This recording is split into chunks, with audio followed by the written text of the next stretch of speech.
이 부활의 기쁨을 선포하고 또 부활의 은혜를 누리는 예배가 되기를 소망합니다. 우리 함께 찬양하겠습니다.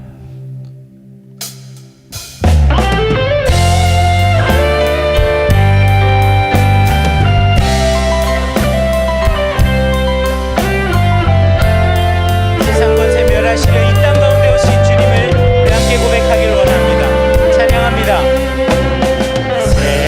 세상 권세 멸하시려 주님 이 땅에 나타나시렸네. 우리 안에 계신 주 즐겁게 찬양해. 주님 나라 거하리.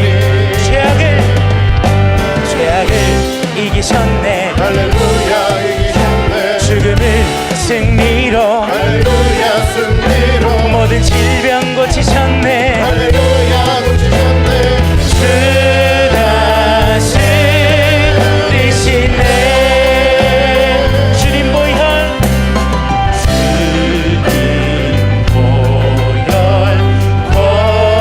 권능으로 우리 일어나 나가서 외치세. 아멘.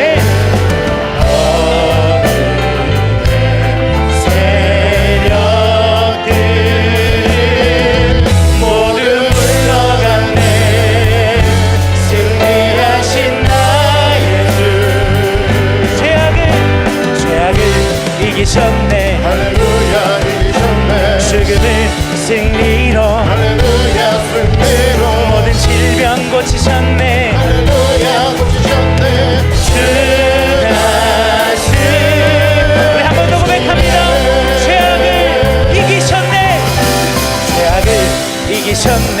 할렐루야 이기셨네. 죽음을 승리로 할렐루야 승리로. 모든 질병 고치셨네. 할렐루야 고치셨네. 주 다스. 우리 마지막으로 주님 앞에 죄악을 이기신 주님. 죄악을 이기셨네. 할렐루야 이기셨네. 죽음을 승리로 할렐루야 승리로. 모든 질병 고치셨네. 할렐루야 고치셨네. 주 다스리시네.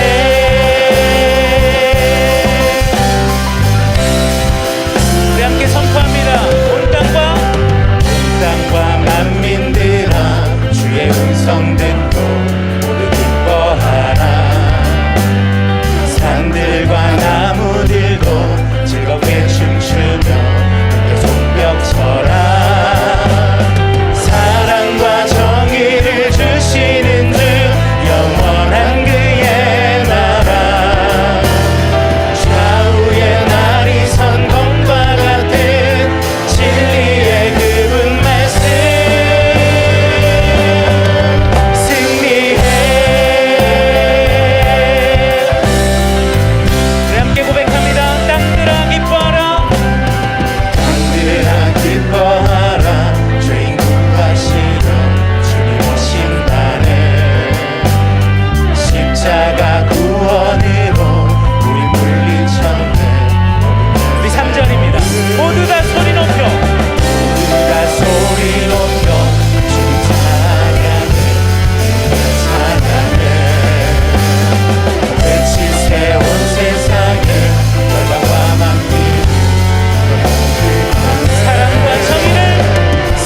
시간 자리에서 일어나셔서 우리 주님 앞에 함께 찬양 올려드리면서 예배 가운데로 나아가겠습니다.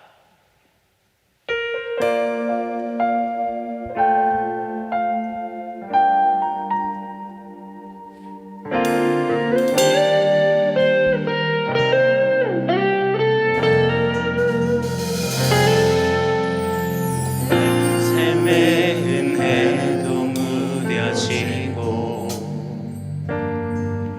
곧 사라질 것에 내 맘 두네. 헛되고 헛된 것들을 바라보며 그 은혜를 놓치며 살았네. 주어진 삶을 묵묵히 살아가며 날 붙드신 주 예수를 보내. 사방 가운데 놓여진 나의 삶을 날 건지신 그 이름 예수. 아멘. 나의 한숨을 바꾸셨네. 주를 향한 노래로, 소망의 노래로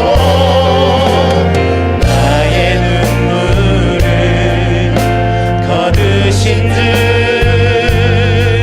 예수 이름 안에 살게 하소서.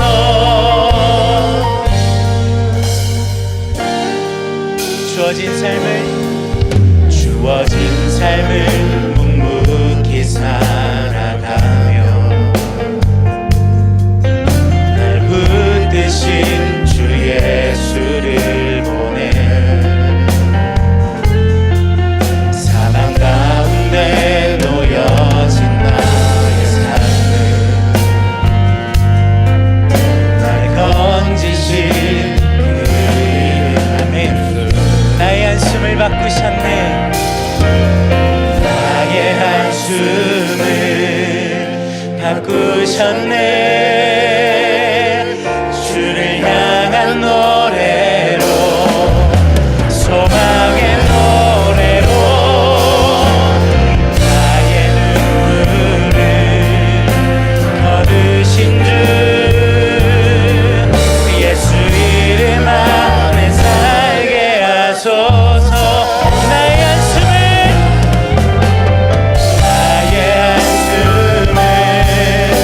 바꾸셨네. 주를 향한 노래로, 소망의 노래로 나의 눈물을 거두신 주 예수 이름 안에 살게 하소서. 예수 이름 안에서 소망의 노래로 예수 이름 안에 살게 하소서.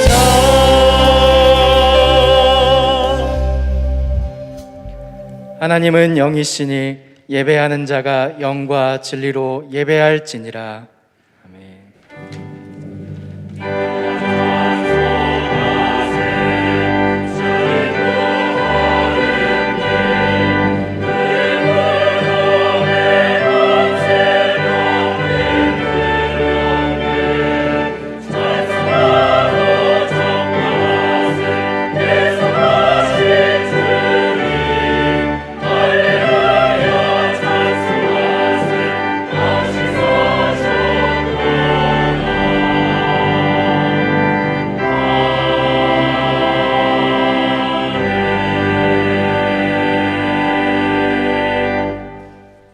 사도신경으로 우리의 신앙을 고백하겠습니다.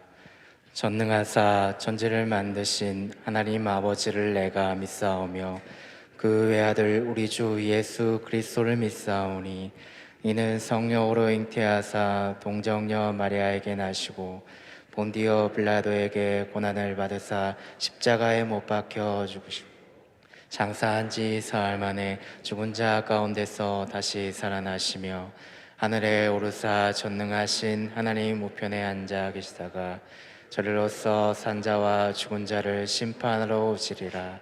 성령을 믿사오며 거룩한 공예와 성도가 서로 교통하는 것과 죄를 사하여 주시는 것과 몸이 다시 사는 것과 영원히 사는 것을 믿사옵나이다. 아멘. 성시교도 가겠습니다. 교동문 134번 부활절 2번입니다.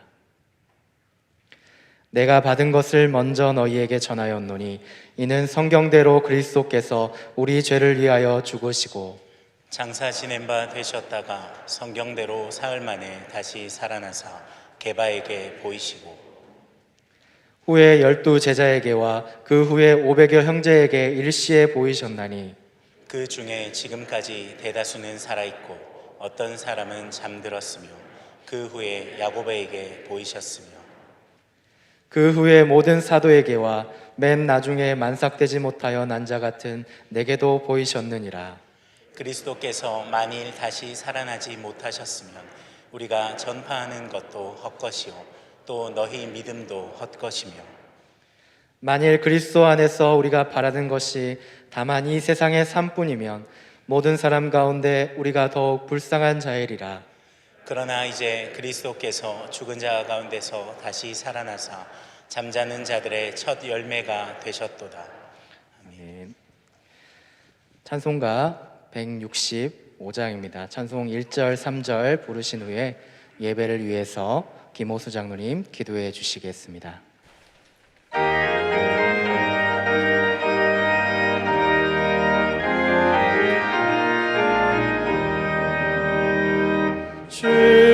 주님께 영광 다시 사신 주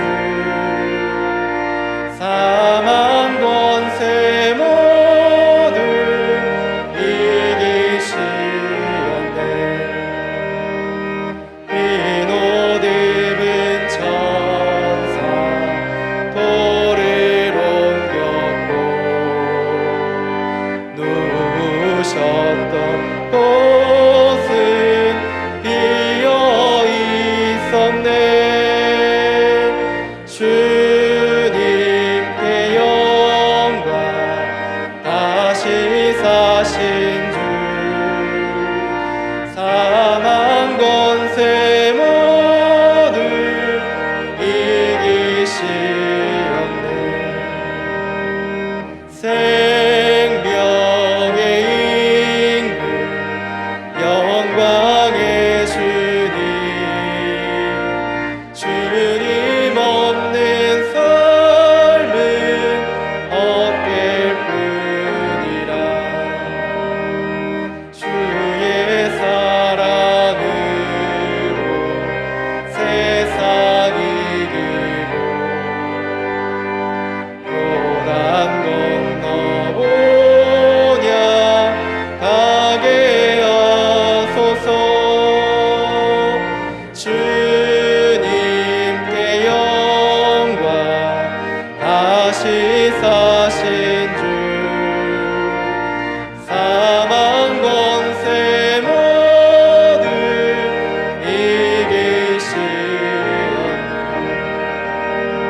이기시었네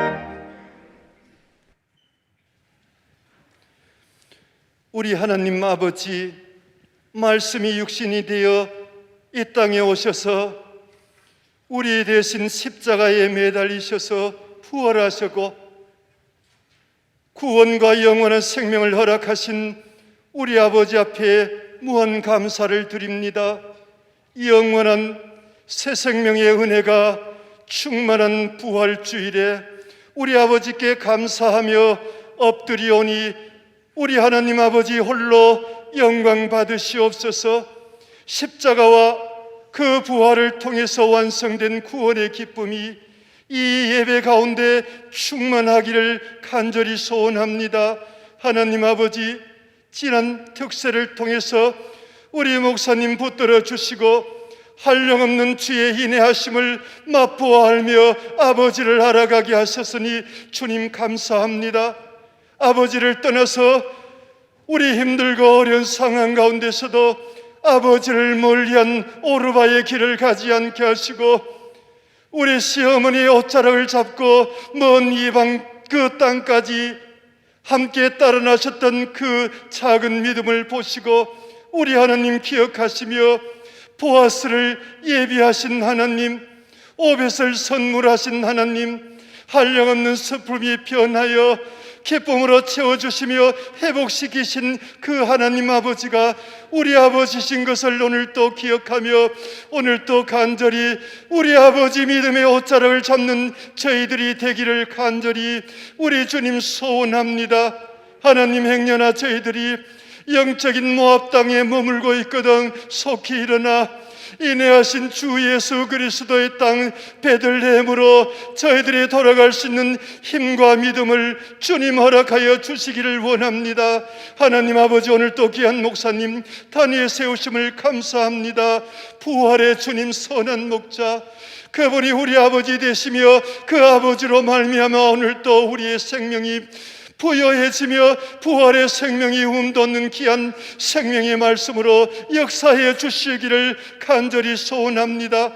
하나님 아버지, 오늘 또 연합 예배 가운데 우리 목사님 부르셔서 단위에 세우시니 감사합니다. 육이 건강케 하시고 주의 신으로 충만케 하여 주셔서 하나님, 우리의 귀한 부활의 생명의 말씀, 위로의 말씀, 회복의 말씀이 오늘 또 증거될 적에 우리 하나님 목사님의 입을, 큰 입을 크게 열어 주시옵기를 간절히 소원합니다. 그리하여 그 말씀이 온 대구 도성에 가득 차게 하는 말씀이 선포되기를 간절히 소원하오며 우리 하나님이 끝까지 붙들어 주시옵소서. 하나님 아버지, 찬양대 저 찬양을 들으시고 오늘 또 아름다운 할렐루야 찬양이 부활의 찬양이 되어 우리의 생명이 움돋는 귀한 찬양으로 역사하는 시간이 되기를 간절히 소원하며 오늘 또 이 자리에 오직 부활의 생명의 주님만이 또한 인내하신 그 다함이 없는 우리의 주의 사랑만이 이 예배 가운데 함께 하시기를 간절히 소원하며 예수님의 이름으로 기도하옵나이다. 아멘.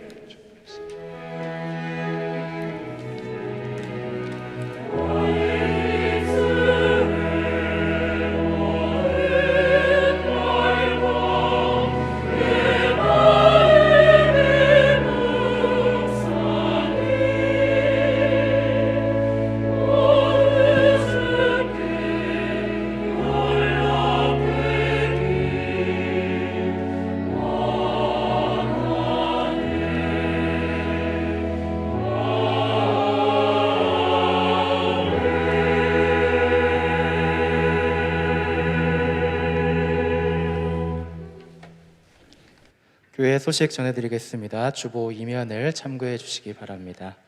오늘 저희 교회에 새로 새 가족으로 등록하신 분이 있습니다. 박주연 성도님, 구현지 성도님 환영하고 축복합니다. 예배 후에 로비에서 새 가족부 안내를 받아주시기 바랍니다. 주일 광고입니다. 오늘은 부활주일입니다. 부활절을 감사하여서 기념 우리가 달걀을 준비했습니다. 로비에서 마치고 나가실 때 받아가시기 바랍니다. 2022년 대구 부활절 연합예배 안내입니다. 부활생명 콘서트가 오후 2시 도료 인라인 스케이트장에 있고, 부활절 연합예배가 오후 3시 순복음 대구 교회에서 담임 목사님께서 말씀 강사로 섬겨주십니다. 차량 운행 시간과 주차 장소를 참고해 주시기 바라며 그 외 자세한 내용은 주보 사면을 참고해 주시기 바랍니다. 오늘 4부 예배는 부활절 연합 예배 관계로 김태훈 목사님께서 말씀을 증거해 주십니다. 전반기 특별 새벽 기도회 동판 제작 안내입니다. 현장 및 실시간 영상으로 모두 다 참석하신 분들께서는 로비에 명단을 작성하실 수 있고 순장님과 교육자들에게 신청하실 수가 있습니다. 조중 광고입니다. 정기 재직회가 20일 수요 기도회 후에 있습니다. 전반기 교회 대청소가 23일 토요일 오전 10시에 있습니다. 자세한 내용은 주보 5면을 참고해 주시기 바랍니다. 내일 기도학교 7기 네 번째 시간이 23일 토요일에 진행됩니다. 교우 소식입니다. 장례를 당한 가정들이 있습니다. 많은 위로를 부탁드리고 결혼을 하는 가정이 있습니다. 축하해 주시기 바랍니다.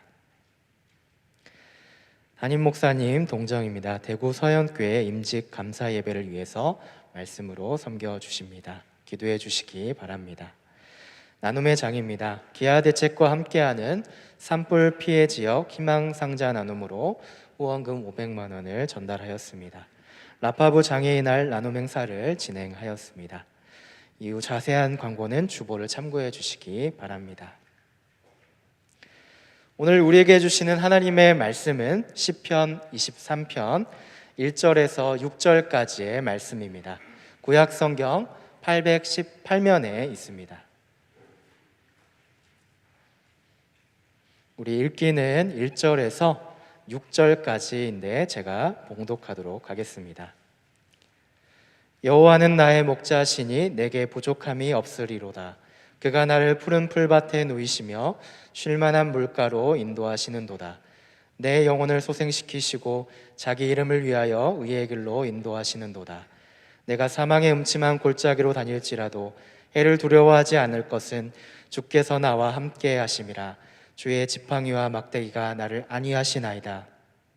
주께서 내 원수의 목전에서 내게 상을 차려주시고 기름을 내 머리에 부으셨으니 내 잔이 넘치나이다. 내 평생의 선하심과 인자하심이 반드시 나를 따르리니 내가 여호와의 집에 영원히 살리로다. 아멘. 오늘은 부활주일을 맞이해서 성가대에서 핸델의 할렐루야를 찬양하게 될 텐데요. 다 같이 우리 함께 일어나 주셔서 부활의 기쁨을 찬양하는 시간이 되었으면 좋겠습니다. 함께 일어나 주십시오.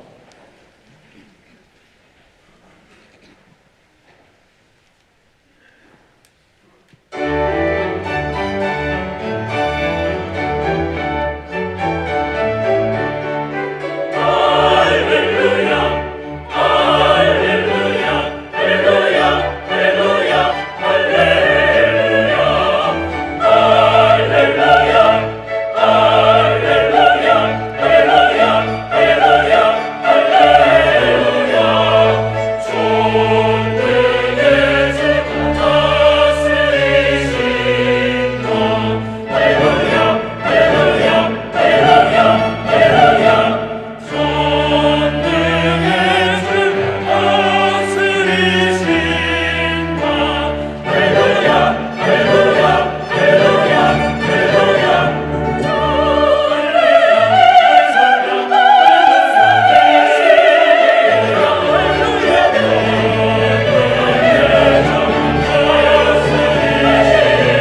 자리에 앉아주시겠습니다. 담임 목사님께서 나오셔서 부활의 주님 나의 목자라는 제목으로 말씀 전해주시겠습니다. 할렐루야. 예, 우리 앞뒤 좌우로 한번 보시고 예수님 부활하셨습니다. 한번 이렇게 서로 인사 나누겠습니다. 예.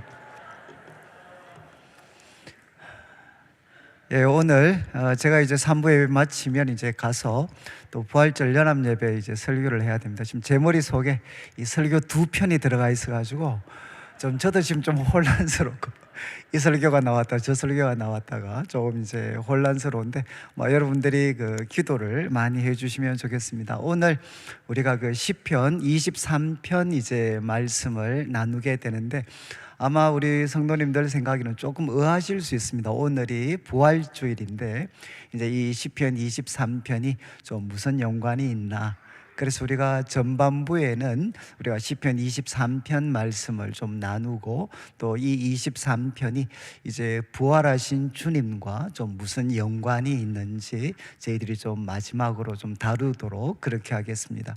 이제 그 시편 23편은 아마 시편 가운데서 가장 이제 유명한 그런 시고 또 교회 다니지 않는 분들도 많은 분들이 알고 계시는 그런 시입니다.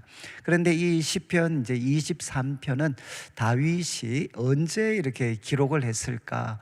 이제 정확한 때는 알 수가 없습니다. 그런데 대부분 이제 동의하는 것은 다윗의 인생 후반부가 아니겠는가? 다윗의 인생 후반부에 지금까지 살아왔던 삶을 쭉 돌아보면서 이제 다윗이 이 시를 기록했지 않겠는가라고 추측을 합니다.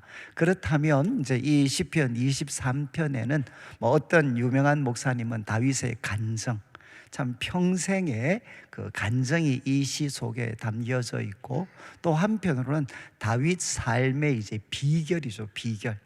여러분 성경의 다윗이 처음 등장하는 것은 사무엘상 이제 16장입니다.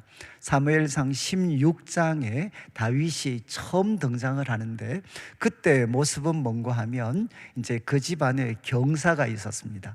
베들레헴에 누가 방문을 했는가 하면 이제 당시 이스라엘의 최고의 영적 지도자였던 사무엘이 베들레헴을 방문을 했고 그리고 그 잔치의 자리에 이새와 그의 아들들을 초대를 했습니다. 그러니까 정말 집안에서는 경사죠, 경사. 사무엘이 참 이새와 그의 아들들을 초청을 했는데 그 자리에 이새와 또 7 아들은 함께 했습니다. 그렇지만 말째였던 이제 말째였던 다윗은 그 잔치에 참여하지를 못했습니다. 그러니까 성경에 등장했던 다윗의 첫 번째 모습은 무엇이냐? 초대받지 못한 손님이었습니다. 그러니까 가정에 큰 잔치가 있었는데 초대받지 못한 손님으로 다윗은 등장을 합니다. 결국 이제 다윗은 어떤 사람이었느냐? 가장 가까운 가족들로부터도 인정받지 못하고 또 외면당했던 사람이 바로 이 다윗이었습니다. 이런 소위 목동이었고 이런 소위 하나의 청소년이 이스라엘 역사에 가장 그 위대한 인물이 되었고 또 가장 성공적인 삶을 살았습니다. 도대체 그 비결이 무엇이었겠는가? 성경을 통해서 여러 가지 우리가 추측할 수 있지만 아마 그 비결이 가장 명확하게 나와 있는 아마 시편이 이 23편입니다. 자, 이제 1절 말씀을 한번 보시면 다윗은 이렇게 고백합니다. 여호와는 나의 목자시니 여호와는 나의 목자시니 내게 부족함이 없으리로다. 사실 이 한 구절 속에 모든 것이 담겨져 있습니다. 여호와가 나의 목자시고 나는 그분의 양입니다. 돈이 소위 목자가 된 것도 아니고 권력이 목자가 된 것도 아니고 여호와가 나의 목자시다. 그래서 결론은 무엇인가 하면 나에게는 부족함이 없었다는 거죠.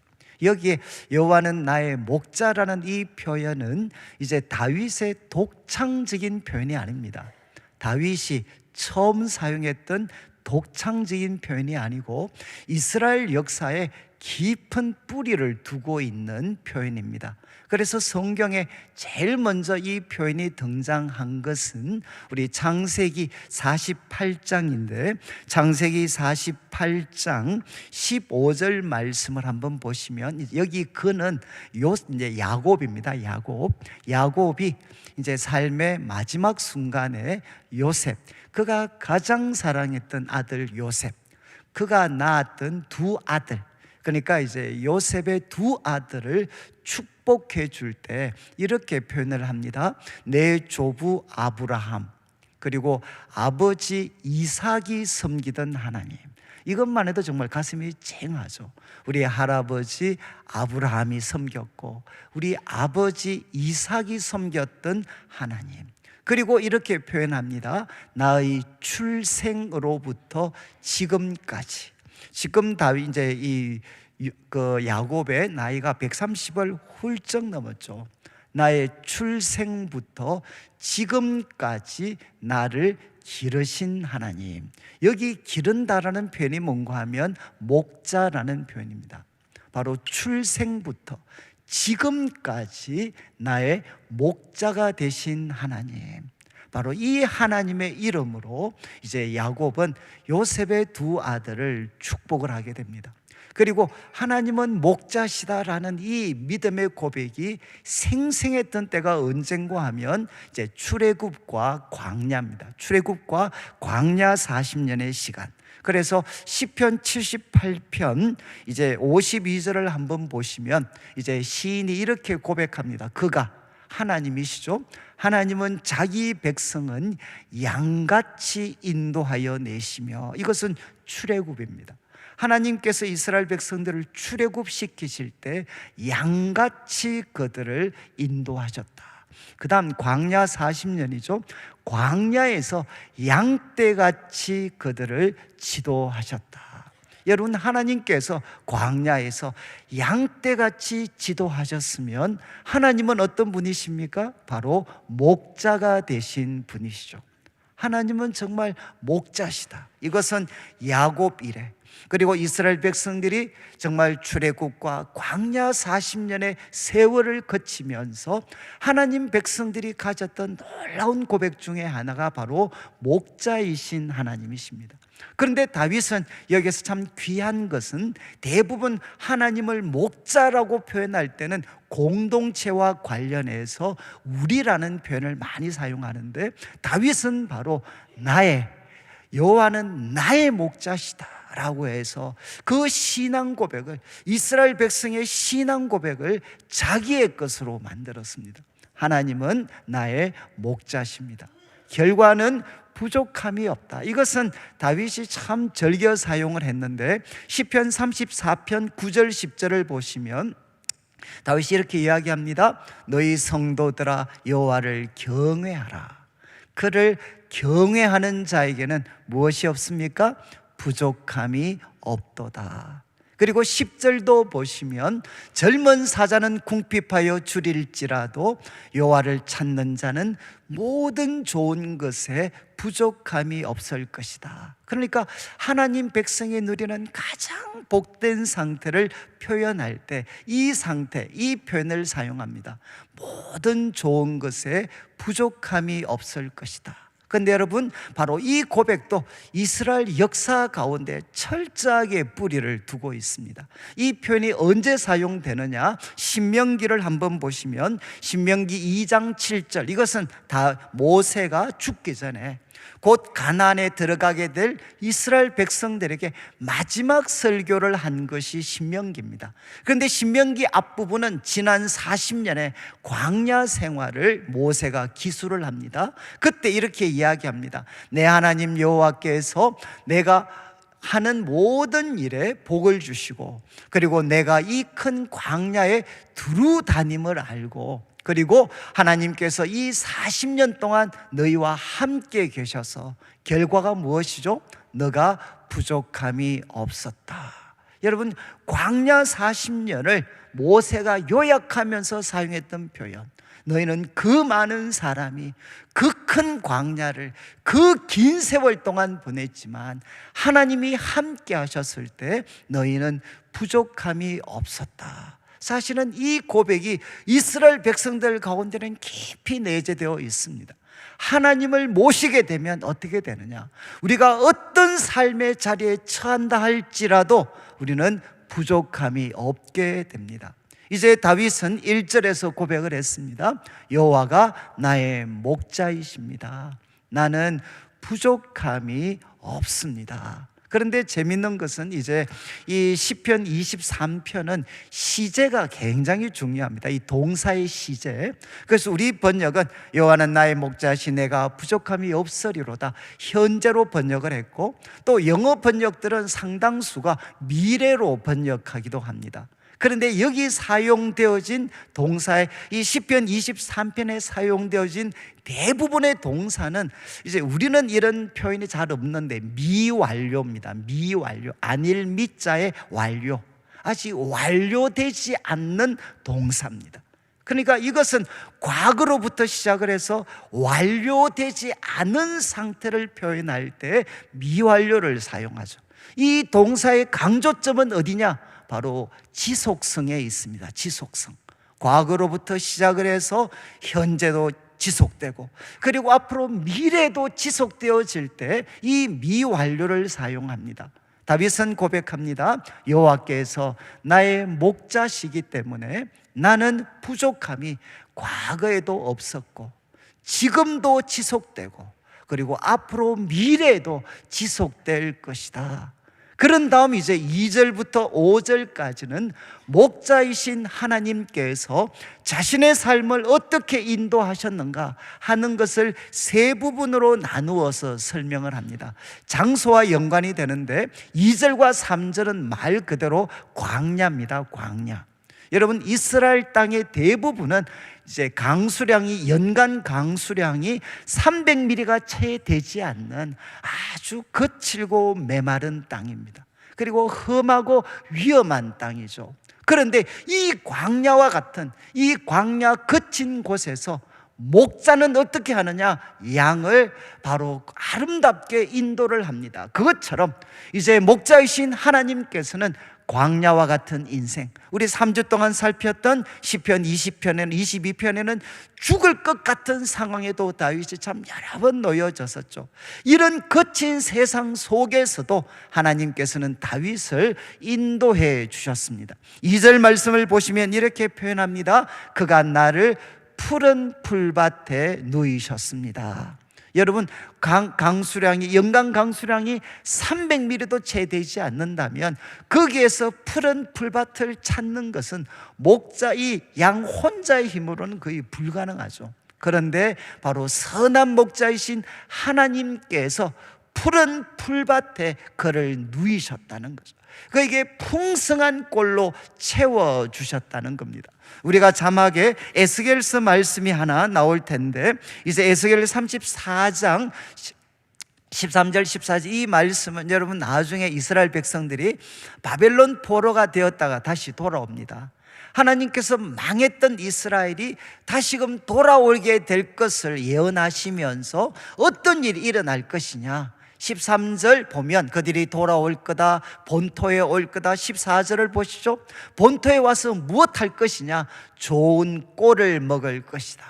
14절 마지막, 이스라엘 산에서 살찐 꼴을 먹을 것이다.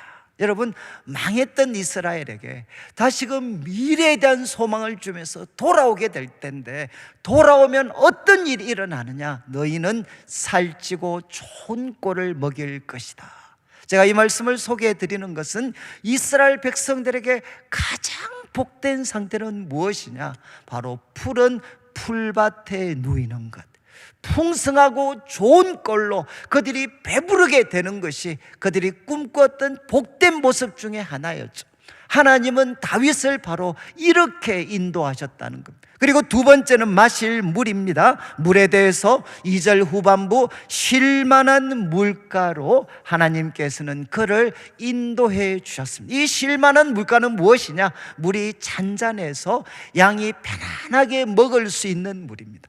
그 물가로 인도해 주셨습니다. 여러분, 광야와 사막에서 이제 물은 생존을 위해서 절대적으로 필요한 것이죠. 그리고 이 물이 담고 있는 또 내용 중에 하나가 무엇이냐? 안식과 쉼입니다. 쉼. 그래서 우리 자막에 이사야 49장 10절을 한번 보시면 이제 이스라엘 백성들이 또 다시금 바벨론에게 멸망하고 돌아올 때 이렇게 묘사합니다. 그들은 줄이거나 목마르지 않고 더위와 볕이 그들을 상하지 않는데 이는 그들을 긍휼히 여기는 분이 그들을 이끌되 샘물 근원으로 인도할 것이다. 여러분, 삶의 어떤 미래도 가질 수 없었던 이스라엘 백성들에게 하나님께서 구원의 새로운 날을 허락하시면 목자이신 하나님이 너희들을 인도할 텐데 바로 더위와 볕이 너희들을 상하지 못하고 목마르지 않도록 샘물 근원으로 인도할 것이다. 여러분, 신약까지 이어지는 사람이 누릴 수 있는 가장 복된 상태가 무엇이냐? 여러분, 쉴만한 물가에서 풍성히 마시고 있는 것이죠. 지금 이제 다윗은 고백합니다. 목자이신 하나님이 나를 풍성한 삶으로 인도하셔서 푸른 초장에서 먹게 하시고 쉴만한 물가에서 나를 마시게 하셨습니다. 그리고 3절을 보십시오. 3절에서 이렇게 다윗은 표현을 합니다. 내 영혼을 소생시키시고, 여기 영혼이라는 것은 네페시입니다. 네페시. 이거는 그냥 우리 존재 중심 영혼을 이야기하기도 하지만 말 그대로 생명입니다. 생명. 살아있는 존재 그 자체, 내 생명을 소생시키셨다. 그런데 이 소생이라는 표현 우리 성도님들도 이제 워낙 많이 들으셔서 우리 히브리어 동사는 슈브입니다. 슈브, 돌아오다. 바로 내 생명을 돌아오게 하셨습니다. 이 거친 광야를 살아가면서 내 생명은 다 잃어버리고 사라진 줄 알았는데 주님께서 먹이시고 마시게 하셔서 바로 내 생명을 돌아오게 하셨습니다. 그리고 네 번째 이야기합니다. 의의 길로 인도하시는도다. 여기 의의 길은 소위 종교적 도덕적인 의미가 아닙니다. 여기서 의의 길은 무엇이냐? 말 그대로 바른 길입니다. 바른 길. 양이 바른 길을 가지 못하면 어떤 일이 생기느냐? 에스겔서 34장 5절 6절을 한번 보시죠. 여기에는 잘못된 목자들, 그래서 이 양들을 팽개쳐 버려서 양들이 어떻게 되느냐? 방황하고 길을 잃게 됩니다. 그래서 5절 말씀에 목자가 없으므로 그들이 흩어져서 잘못된 길을 가면 어떻게 되느냐? 들짐승의 밥이 됩니다. 그리고 6절을 보시죠. 6절을 보시면 양떼가 모든 산 높은 맷뿌리에 유리 되어져 버렸습니다. 바른 길을 잃어버리면 어떻게 되느냐? 지금 높은 산과 높은 맷뿌리에 지금 양들이 놓여져 있습니다. 이것은 어떤 이미지입니까? 마치 산 아래 절벽을 눈앞에 두고 있는, 발 하나만 잘못 디디면 그 삶이 끊어져 버릴 수 있는 그런 위험한 자리에 양들이 놓여지게 되죠. 여러분, 바른 길을 잃어버리면 이런 일이 생기는 겁니다. 들짐승의 밥이 되고 정말 발 하나만 잘못 내디디면 떨어져 버릴 수 있는 그런 낭떠러지 앞에 그들은 서게 됩니다. 그런데 하나님께서는 어떻게 하셨습니까? 다윗의 목자가 되셔서 양이 가야 될 가장 안전하고 바른 길로 하나님은 그를 인도해 주셨다는 겁니다. 자, 이제 2절과 3절에서 다윗이 하나님을 목자로 모셨을 때 하나님은 그의 삶을 어떻게 하셨느냐, 어떻게 인도하셨느냐. 광야와 같은 거친 세상임에도 불구하고 하나님은 그를 풍성하게 먹이시고 풍성하게 마시게 하시고 그 생명을 돌아오게 하셔서 날마다 기력을 회복시켜 주시고 그가 가야 될 가장 바른 길을 걸어가게 해 주셨다는 겁니다. 여러분, 이제 하나님은 언제나 2절과 3절에서는 양들보다 어디에 위치하고 계십니까? 항상 앞서가셨죠. 항상 앞서가시면서 인도하셨습니다. 이제 4절은 장면이 조금 더 바뀝니다. 4절을 보시면 내가 사망의 음침한 골짜기로 다닐지라도, 여기 두 단어가 결합이 되었습니다. 사망 그리고 어두움. 사망과 어둠의 골짜기로 다닐지라도. 그래서 학자들마다 번역할 때 사망을 강조하는 사람은 사망을 최상급으로 표현합니다. 그래서 최고의 어둠의 골짜기로 다닐지라도. 또 어떤 해석하는 분은 이제 사망, 음침함은 섀도우, 그래서 이 그늘로 묘사할 수 있습니다. 죽음의 그늘이 뒤덮고 있는 골짜기, 죽음의 그늘이 뒤덮고 있는 골짜기를 내가 다닌다 하더라도, 여러분, 두 가지 해석이 공통적으로 강조하는 것은 무엇이냐? 우리 평생에 정말 몇 번 만나지 않는 극심한 어려움의 시간, 죽음의 그림자가 덮고 있고 최고의 어둠이 우리들의 삶을 뒤덮고 있는 그 순간에도 다윗은 고백을 합니다. 나는 해를 두려워하지 않습니다. 이유는 무엇이죠? 주께서 나와 함께 하심이라. 주께서 나와 함께 하심이라. 주의 지팡이와 막대기가 나를 안위하신다. 이것은 룻게도 표현했던 말씀인데, 나에게 힘을 주셨습니다. 주님의 지팡이와 막대기가 나에게 힘을 주셨습니다. 여러분, 목자는 막대기를 가집니다. 이 막대기 가지고는 무엇 하느냐? 양들을 공격하는 들짐승과 싸우는 것입니다.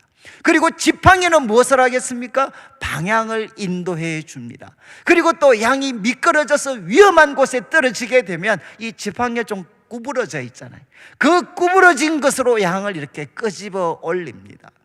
여러분, 막대기를 통해서 맹수들과 싸우고 지팡이를 통해서 갈 길을 인도하면서 위험에 떨어질 때마다 끄집어 올리시는 그 주의 지팡이와 막대기가 나에게 힘을 주셔서 나는 해를 두려워하지 않습니다. 근데 여러분, 이때 4절을 잘 보시면 이제 4절에는 우리 목자이신 하나님께서 어디에 위치하고 계시는 것 같습니까?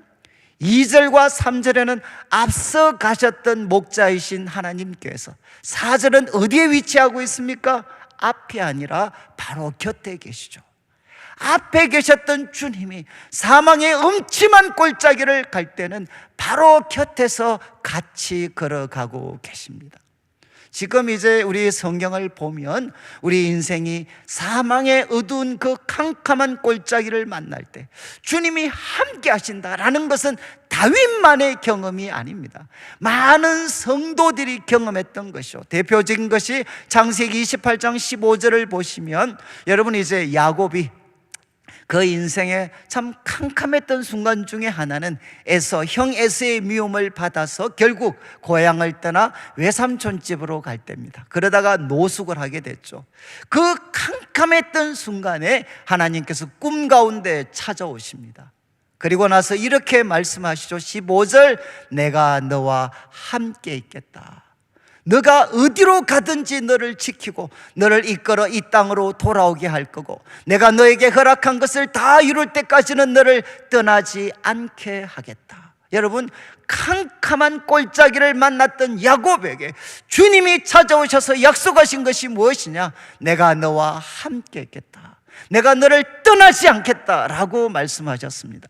그리고 신명기 31장 6절 말씀을 한번 보시면, 이스라엘 백성들이 이제 그 가나안 땅을 목전에 두고 있습니다. 이제 모세는 죽고 이제 이스라엘 백성들은 들어가서 전쟁을 해야 돼, 전쟁. 근데 하나님께서 모세를 통해 말씀하십니다. 너희는 강하고 담대해라. 두려워하지 말고 떨지 말고. 이유가 무엇이죠? 내 하나님 여호와 그가 너와 함께 가시고 너를 떠나지 않고 버리지 아니할 것이다. 눈앞에 큰 전쟁을 두고 있는 이스라엘 백성들에게 하나님은 말씀하셨습니다. 내가 너희와 함께 갈 것이다. 너희를 떠나지도 않고 버리지도 않을 것이니까 두려워하지 마라. 그런데 이 이미지, 사망의 음침한 골짜기에서 함께 하시는 하나님이 가장 생생하게 나타난 것은 이사야 43장 2절 말씀을 한번 보시죠. 워낙 우리가 유명한 말씀인데 43장 2절, 너가 물 가운데 지날 때, 마치 홍수죠. 급류 홍수와 같은 물 가운데 지날 때도 너와 함께 할 거다. 강을 건널 때도 물이 너를 침몰하지 못하고, 불 가운데 지날 때도 타지도 않고, 불꽃이 너를 사르지도 못할 것이다. 이유는 무엇입니까? 주님께서 너와 함께 하실 때, 정말 급류와 홍수 같은 물이 우리들의 삶을 덮칠 수 있고, 불과 불꽃이 우리들의 삶을 타들어올 그 순간에도 주님이 함께 하시면 우리는 넉넉하게 이길 수가 있습니다. 그래서 다윗은 4절을 통해 고백을 합니다. 사망의 음침한 골짜기를 만날 때 주님은 제 곁에 계셨습니다. 그분의 지팡이와 막대기로 나를 위해 싸워주시고 내 갈 길을 인도해 주시고, 그리고 나를 보호해 주셨습니다. 그리고 이제 5절은 이미지가 바뀝니다. 또 장소가 바뀝니다. 주께서 내 원수의 옥전에서 상을 차려주시고 기름을 바르시고 내 잔이 넘치나이다. 이것은 뭔가 하면 우리 하나님, 목자이신 하나님은 이제 무엇이 되느냐? 잔치집 주인이 되십니다. 잔치집의 주인이 되셔. 이것은 양들이 긴 여정을 마치고 사망의 음침한 골짜기를 다 통과해서 이제 자신의 우리로 돌아오는 거죠. 그 우리는 무엇이 되느냐? 이제 잔치집이 되는 거죠. 잔치집. 여러분, 하나님은, 목자이신 하나님은 잔치집 주인이 되십니다. 그래서 원수들의 목전에서라는 것은 원수들이 보란 듯이, 정말 이 번역 참 멋있는 것 같아요. 원수들이 한번 보란 듯이 그들의 목전에서 우리 하나님께서, 잔치집 주인이신 하나님께서 다윗을 위해서 극진한 상을 차려주십니다. 잔치상을 차려주십니다. 그리고 다윗의 머리에 기름을 부으십니다. 이것은 뭔가 하면 최고의 귀빈, 최고 귀한 손님으로 그를 환영하시고 높여주시는 거죠. 기름으로 그 머리에 부으십니다. 그리고 내 잔이 넘치나이다. 이것은 무엇이겠습니까? 하나님께서 마치 이렇게 소개하는 거죠. 마치 아카데미상 주연, 아카데미 주연상 시상하는 것처럼 오늘의 바로 주인공은 바로 저 사람입니다, 다윗입니다 라고 하면 모두가 박수치고 다시 일어나겠죠. 그러면 다윗이 잔을 내밀면 하나님이 그 잔에 넘치도록 부어주시는 거죠. 바로 오늘의 주인공, 이 하나님의 잔치집의 주인공은 바로 이 사람입니다. 모든 원수들이 보는 앞에서 바로 그의 잔을 부어주시면서 한없이, 여러분, 이 잔이 철철 넘치는 게 무엇을 나타내겠습니까? 그 잔이 철철철 넘치는 것은 하나님께서 다윗에게 주셨던 모든 귀한 복들이 넘쳐나는 장면이죠. 정말 초대받지 못했던 한 목동이었던 청소년이 이스라엘 역사의 가장 위대한 사람으로 세워졌을 때 그 잔이 정말 넘치지 않습니까? 하나님이 주신 축복이 그 삶에 넘쳐나고 있습니다. 그리고 또 포도주는 최고의 기쁨을 나타내는 그 삶에 하나님이 주신 기쁨과 소망이 넘쳐나게 되는 거죠. 정말 그 잔이 철철철철철 넘쳐나고 있습니다. 여러분, 하나님께서는 잔치집의 주인이 되셔서 지치고 고단한 삶을 살았던 바로 자신의 양에게 무엇을 주시느냐? 잔치상을 베푸시고 원수들이 정말 보란듯이 그를 가장 귀한 손님으로 높여주시고, 그리고 그 잔을 넘치도록 부어주시면서 하나님께서는 다윗의 삶을 위대하고 영광스럽게 만들어 주셨습니다. 여러분, 하나님을 목자로, 나의 목자로 섬기며 살아왔을 때 하나님은 풍성한 삶을 주시고, 그리고 또 사망의 음침한 골짜기에서 승리하게 하시고, 마침내 하나님의 잔치에서 최고의 손님으로 높여주셨습니다. 그런 다음 이제 6절 마무리를 합니다. 6절 말씀에는 그의 확신, 다윗의 확신과 미래의 다짐이 남겨져 있습니다. 6절 말씀에 진실로 내 평생의 선하심과 인자하심이 반드시 나를 따르리니. 여러분, 이제 하나님이 어디에 계십니까? 처음에는 광야를 걸어갈 때는 앞서 가셨죠. 사망의 음침한 골짜기를 갈 때는 주님이 우리 곁에 계셨습니다. 이제 다윗은 또 무엇을 확신합니까? 이제 하나님은 어디에도 계십니까? 내 평생의 선하심과 인자하심이 반드시 나를 따르리니, 이 따른다는 것은 추격한다는 표현입니다. 추격한다. 그리고 선하심은 많이 들으셨던 단어 토브입니다. 토브. 좋은 것입니다. 좋은 것. 하나님의 좋은 것들이, 그리고 인자하심은 헤세드, 끝까지 책임지시는 사랑, 실패하시지 않는 사랑. 하나님께서 온갖 좋은 것을 가지시고, 그리고 또 실패하지 않는 사랑, 끝까지 책임지시는 사랑으로 누구를 추격하시느냐? 바로 그의 양인 다윗을 추격하십니다. 이제 하나님은 어떻게 하시죠? 뒤에서 다윗을 추격하시고 호위하시죠. 목적이 무엇이냐? 그의 좋은 것으로, 그리고 끝까지 책임지시는 사랑으로 그를 붙잡으시기 위해서 하나님은 추격하십니다. 그래서 다윗은 이제 그의 다짐을 고백하죠. 내가 여호와의 집에 영원히 살 것입니다. 여러분, 다윗, 정말 양인 다윗이 해야 될 가장 중요한 일은 무엇이냐? 여호와의 집에서 영원히 살겠습니다. 이거는 교회만 머물러 있겠다는 게 아니죠. 내 삶의 가장 귀한 일은 목자이신 하나님을 높이고, 그리고 사랑하고 섬기고 그의 뜻을 따라가는 것입니다. 이것을 확인하는 장소가 어디냐? 바로 여호와의 집입니다. 여호와의 집. 이 여호와의 집에 영원히 살겠습니다. 이렇게 다윗은 결단하게 됩니다.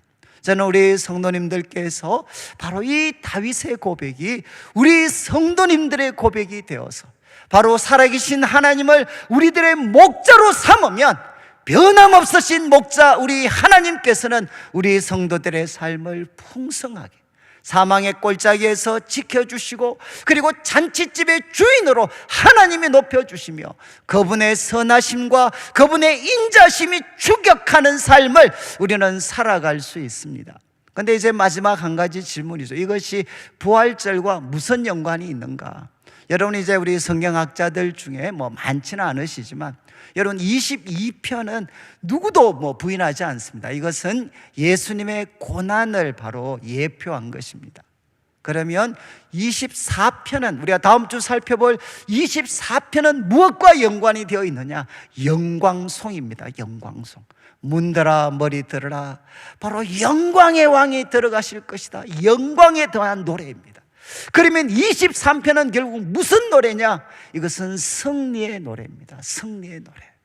여러분, 22편이 바로 예수님의 고난을 나타내고 있는, 예언하고 있는 말씀이라면 20편, 23편은 마침내 승리하신 그리스도, 그 그리스도의 승리에 대해서 고백하고 있는, 예언하고 있는 그런 시로 우리가 얼마든지 볼 수 있습니다. 그래서 여러분, 다윗이 하나님을 목자로 고백을 했는데 이 삶을 가장 완벽하게 실현하신 분이 누구시죠?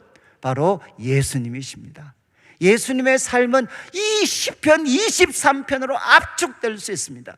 예수님께서는 매 순간마다 목자이신 아버지 하나님의 뜻이 무엇인지 분별해서 그분이 이끄시는 대로 우리 예수님은 걸어가셨습니다. 그래서 어디까지 통과하셨습니까? 다윗은 사망의 음침한 골짜기를 통과했지만 우리 구주 예수님께서는 사망을 친히 맛보셨습니다. 그래서 사도행전 2장 이제 42절 말, 사도행전 2장 24절은 예수님의 죽음에 대해서 이렇게 설명합니다. 하나님께서 그를 사망의 고통에서 풀어 살리셨다. 하나님은 다윗을 사망의 음침한 골짜기에서 보호해 주셨지만 하나님께서는 예수 그리스도를 사망의 고통에서 어떻게 하셨느냐? 풀어 살리셨습니다. 그분은 사망에 매여 있을 수가 없었습니다. 그리고 생명이 그분에게 돌아오는 놀라운 역사가 예수 그리스도의 삶 속에 명확하게 성취되어졌습니다. 여러분, 이것은 예수님의 삶을 나타내죠. 예수님을 목자로 섬기며 살았을 때 하나님께서는 예수 그리스도를 사망의 권세에서 풀어 살리셔서 오늘 우리가 기억하는 부활의 놀라운 역사가 예수님에게 일어났습니다. 그런데 이 부활하신 예수님은 우리에게 무엇이 되었느냐? 바로 선한 목자가 되셨습니다. 여러분, 이제 여호와, 다윗이 고백했던 여호와 하나님과 차이가 무엇이죠? 여호와 하나님은 이 땅에서 우리가 살았던 삶을 똑같이 맛보지는 않으셨습니다. 그리고 그분이 십자가의 고통에 대해서 맛보지 않으셨습니다. 그러나 하나님은 독생자를 보내셔서 우리 모두가 겪는 그 환난과 유혹과 외면과 미움과 분노 다 담당하시고, 예수님께서는 무엇까지 감당하셨느냐? 죽음까지 친히 맛보셨습니다. 그리고 그분은 하나님께서 다시 살리셨습니다. 그래서 이분은 무엇이 되었느냐? 우리 영혼의 목자가 되셔서, 우리 요한복음 10장 10절 11절을 한번 보시죠. 요한복음에 예수님께서 이렇게 선언하십니다.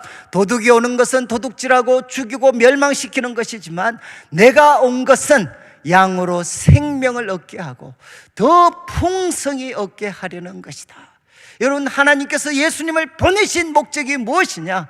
바로 양으로 하여금 생명을 얻게 하고 더 풍성히 얻게 하려 합니다. 그리고 11절 보시죠. 예수님의 자기 선언입니다. 예수님의 자기 선언. 나는 누구냐? 나는 선한 목자다. 다윗이 노래했던 바로 그 선한 목자가 누구시냐? 예수님 자신이다. 그리고 선한 목자는 양들을 위하여 목숨을 버린다. 그리고 예수님의 수제자 베드로도 이렇게 고백을 합니다. 베드로전서 2장 24절 25절에서 예수님의 죽음, 친히 나무에 달려 그 몸으로 우리 죄를 담당하셨습니다. 이는 우리로 하여금 죄에 대해서 죽고 의에 대해서 살게 하려 함인데 그가 채찍에 맞음으로 우리가 나음을 입었습니다. 25절을 보시죠. 너희가 전에는 양과 같이 길을 잃었지만 예수 그리스도의 죽음과 부활을 통해 어떤 일이 일어났느냐? 이제는 너희 영혼의 목자와 감독 되신 분에게 돌아왔다. 여러분, 예수님을 어떻게 표현합니까? 너희 생명의 목자, 너희 생명의 감독 되신 분에게 너희가 돌아왔다. 여러분, 우리가 섬기는 부활하신 예수님은 누구시냐? 바로 우리 생명의 목자가 되시고 감독 되신 분이십니다. 그래서 마태복음 28장 20절을 보시죠. 바로 이 선한 목자이신 예수님은 어떻게 하시느냐? 마지막 내가 세상 끝날까지 너희와 항상 함께 있으리라. 이 목자이신 우리 주님께서 항상 우리와 함께 하시면서 바로 여호와께서 다윗의 삶을 채우셨던 것처럼 목자이신, 선한 목자이신 부활하신 주님께서 우리들의 삶을 풍성하게 복되게 채워가십니다. 근데 아마 제가 이제 이번 주에 이 말씀을 공부하다 가장 가슴이 이제 찡했던 것은 요한계시록 7장 17절인데, 한번 보시면 요한계시록 7장은 여러분 여기 14만 4천 명이 나옵니다. 그리고 이제 순교의 제물이 되었던 사람들까지, 이제 그분들의 미래가 어떻게 되나. 여기에 17절, 이는 보좌 가운데 계신 어린 양이 그들의 목자가 되사. 여기 그들은 14만 4천 명, 정말 죽음까지도 불사하고 주님을 따랐던, 신실하게 따랐던 사람. 이 죽음 이후의 세상이죠. 그들의 목자가 되셔서 생명수 샘으로 인도하고 하나님께서 그들의 눈에서 모든 눈물을 씻어주실 것이다. 제가 왜 이 말씀이 가슴이 뭉클했는가 하면, 아마 제가 그 담임 목사가 되고 아마 제가 사역하고 나서 지금처럼 장례를 제가 많이 치른 적이 없습니다. 지난 우리 목요일인가요? 금요일은 하루 동안 5건이 이제 장례가 발생을 했어요. 그러니까 요즘 뭐 한 주 동안 정말 많은 장례를 치르고 있습니다. 그러면서 이제 많은 장례를 제가 이제 다니면서 마음이 이제 질문이 있습니다. 도대체 예수님을 믿고 삶을 마무리하신 이분들에게 어떤 일이 일어날 것인가? 이게 이제 항상 마음에, 뭐 제가 이론적으로는 알고 있지만 항상 이제 마음에 하나의 질문이었어요. 질문. 도대체 믿음으로 삶을 마치신 분들, 이분들은 어떻게 될까? 과연 예수님께서 이들을 책임져 주실까? 이런 질문 항상 갖고 있었는데, 이 말씀 보니까 다시 7장 17절 한번 비추어 주시면, 여러분 죽음 이후에도 어떻게 하시죠? 어린 양이 그들의 목자가 되신다. 그리고 생명수 샘으로 인도하시고 하나님께서 그들의 눈에서 모든 눈물을 씻어주신다. 그때 정말 마음에 확신이 왔어요. 죽음 이후에도 선한 목자이신 하나님 예수님은 우리의 목자가 되시는구나. 그러면서 이제 저도 우리 돌아가신 우리 참 할머니, 우리 부모님들 지금 뭐하고 계실까? 목자이신 바로 어린 양 예수 그리스도가 먼저 하나님 품에 계시는 우리 할머님의 선한 목자가 되어주시고, 우리 부모님의 선한 목자가 되어주시고, 지금 삶을 마무리하시는 우리 성도들의 선한 목자가 되셔서 그들의 눈에서 눈물을 씻어주시고 영원한 생명수 샘으로 바로 그들을 인도해 가고 계시는구나. 바로 선한 목자이신 우리 예수님께서는 죽음 이후에 우리들의 삶까지도 책임져 주시는 분이시구나. 저는 정말 이것을 깊이 깨닫고 마음에 정말 위로를 받았어요. 이제 말씀을 마무리하면서 여러분, 우리 부활하신 주님, 우리 부활하신 주님은 누구신가? 바로 우리의 목자가 되시는 분이십니다. 그분은 우리 생명의 목자이시고, 그분은 죽음 이후에 우리들의 삶까지도 책임져 주시는 영원한 목자가 되십니다. 저는 우리 성도님들 한 분 한 분이 정말 다윗처럼 이 부활하신 주님, 친히 세상의 유혹과 환난과 죽음의 고통까지도 맛보시고 부활하셔서 우리의 목자가 되신 이 예수님을 정말 다윗처럼 믿음으로 잘 따라가셔서 주님께서 우리 성도들의 삶을 풍성하게 채워주시고, 그리고 우리 성도들의 삶을 바른 길로 인도해 주시고, 사망의 음침한 골짜기, 지금 우리 성도들 중에 정말 죽음의 고통과 싸우는 분들도 많이 계셔요. 정말 삶에 우리가 이해할 수 없는 그런 깊은 고통, 사망의 음침한 골짜기를 가는 분이 있다 할지라도 바로 주님께서 그들과 함께 주셔서 주님의 지팡이와 막대기로 그들을 보호해 주시고, 마침내 하나님께서 잔치를 베푸시고 우리를 그렇게 무시했던, 우리를 힘들게 했던 사람들 앞에서 정말 보란듯이 잔치상을 베푸시고 우리를 가장 귀한 그분의 자녀로, 손님으로 높여주실 뿐만 아니라 정말 하나님께서 우리들의 잔이 넘치도록 부어주시는 그 은혜를 우리 성도들이 다 체험하고 누리셔서 한 번밖에 없는 삶입니다. 정말 다윗처럼 빛나고 복된 삶 살아가게 되시기를 주님의 이름으로 축원합니다. 우리 같이 한번 찬양을 드리겠는데, 이제 우리 살아계신 우리 하나님의 독생자 171장입니다. 제가 이 찬송가 이제 워낙 저희들이 많이 불렀던 찬양인데, 이 후렴 가사가 살아계신 주 나의 참된 소망 두려움이 사라집니다. 여러분, 살아계신 주님이 내 목자시기 때문에 나의 참된 소망, 두려움이 사라지고, 그 다음 표현 사랑의 주 내 갈 길을 인도하십니다. 우리의 목자가 되신 사랑의 주께서 내 갈 길 인도하셔서 우리 성도들의 모든 삶의 기쁨이 늘 충만하기를 원합니다. 우리 박심에서 한번 찬양을 드리겠습니다.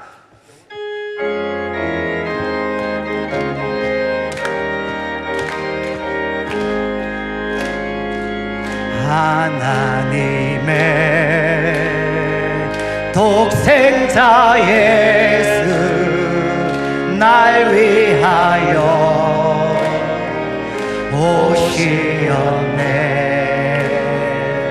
내 모든 죄 다 사하려고 십자가 지셨으나 다시 사셨네. 살아계신 주 나의 참된 소망 두려움이 사라지네. 사랑의 주 내 갈 길 인도하리. 내 모든 삶의 기쁨 늘 충만하네. 주 안에서 거듭난 세월이 기뻐하며 찬양하리. 가슴 속에 넘치는 확신, 우리의 가는 길에 소망 넘치네. 아멘. 살아계신 주, 나의 참된 소망, 두려움이 사라지네. 사랑의 주, 내 갈 길 인도하니, 내 모든 삶의 기쁨 늘 충만하네. 선한 싸움 다 마친 후에 우리 주님 배우리라. 사랑 공세 다 울리시고 주님이 다스리니 영광 넘치네. 살아계신 주, 나의 참된 소망, 두려움이 사라지네. 사랑의 주, 내 갈 길 인도하리. 네, 우리 한번 더 고백하겠습니다. 살아계신 주, 나의 참된 소망. 살아계신 주, 나의 참된 소망, 두려움이 사라지네. 사랑의 주, 내 갈 길 인도하리. 내 모든 삶의 기쁨 늘 충만하네. 예, 우리 다 같이 한번 일어나셔서 함께 짧게 한번 기도드릴 때, 하나님, 살아계신 주님, 나의 참된 소망입니다. 두려움이 사라지게 하여 주시옵소서. 사랑의 주, 내 갈 길 인도하셔서 내 모든 삶의 기쁨 늘 충만하게 하여 주시옵소서. 부활하신 주님, 저의 목자가 되어 주시옵소서. 우리 합심해서 함께 한번 기도드리겠습니다. 하나님 아버지, 하나님 아버지, 감사를 드립니다. 하나님, 우리 성도님들 주께서 함께하여 주셔서 하나님 아버지, 우리들의 삶이 사망의 음침한 꼴짝에 놓인다 할지라도 하나님 아버지, 사랑의 주님께서 우리들의 갈 길을 인도하여 주시고, 하나님 아버지, 주님께서 모든 두려움이 예수 이름으로 사라지게 하시며 성령으로 충만하게 하셔서 우리들의 잔이 넘치게 하여 주시고, 주님의 성령의 기름을 부어주셔서 얼마나 주님께서 우리 한 사람을 귀하게 여기시는지 마음에 새겨지게 하여 주시옵소서. 하나님 아버지, 감사합니다. 오늘 주님의 부활을 기억하는 부활주일을 맞이하여서 또 성도님들 귀한 예물을 드립니다. 이 물질 속에 부활의 주님이 나의 목자가 되심을 고백합니다. 하나님 아버지, 먼저 주의 나라와 의를 구하는 주의 백성들에게 약속하신 대로 모든 것을 더하여 주시옵소서. 부활의 주님이 나의 목자가 되십니다. 하나님, 사망의 음침한 꼴짝에 놓여져 있는 성도들이 있다 할지라도 죽음의 근세를 깨뜨리신 우리 주님께서 찾아가 주셔서 모든 두려움이 사라지게 하여 주시고 참된 기쁨이 넘쳐나게 하여 주시며 소망이 넘치는 삶 되게 하여 주시옵소서. 하나님 아버지, 오늘 대구 부활절 또 연합예배가 함께 드려집니다. 성령님 말씀하여 주시옵소서. 이 대구 땅에도 주의 나라가 임하게 하여 주시옵소서. 감사를 드리며 예수님의 이름으로 기도드립니다. 아멘. 지금 우리 주 예수 그리스도의 크신 은혜와 하나님 아버지의 극진하신 사랑과 성령 하나님의 감동 감화 위로하시고 교통하심이 부활하신 예수님을 나의 목자로 삼고 주님이 주시는 부족함이 없고 풍성하며 선하심과 인자심이 나를 추격하여서 죽음까지도 넘어서는 하나님의 사랑, 하나님의 능력 속에 살기를 다짐하는 모든 주의 백성들 위해 지금부터 영원토록 함께 있을지어다. 아멘.